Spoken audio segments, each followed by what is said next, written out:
Le Thora entreport dans la brume Grand-Villaise. Ce cargo de 26 mètres peut transporter jusqu'à 75 tonnes de marchandises. Mais aujourd'hui, la cargaison est bien légère. Depuis le début du mois d'avril, cette entreprise de fret a dû se diversifier. À Jersey, il n'y avait plus de travaux parce que les chantiers étaient fermés.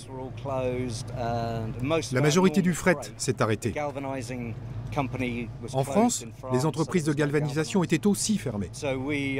Donc, on a commencé à transporter des passagers pour faire un peu d'argent. Loin du confort des ferries, c'est par une échelle que les passagers accèdent au quai. L'exercice est périlleux, mais le jeu en vaut la chandelle. Restée bloquée 2 mois sur l'île, Anna doit reprendre le travail.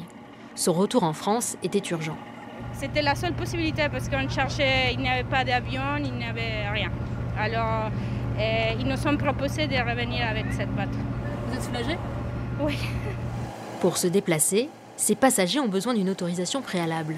Les frontières n'étant pas encore ouvertes aux touristes étrangers, ils doivent justifier de la nécessité de leur déplacement. Rodolphe est venu chercher son bateau. Le plus difficile, c'était pas forcément de trouver l'embarcation, c'était d'avoir les autorisations en fait. Des douanes, de Jersey, puisqu'on retourne à Jersey après, et de Saint-Malo. Et puis au niveau du port de plaisance aussi, parce qu'on va chercher un bateau à Saint-Malo, il fallait avoir l'autorisation pour pouvoir sortir le bateau. Et ça nous a pris en tout quasiment 1 mois pour avoir toutes les autorisations.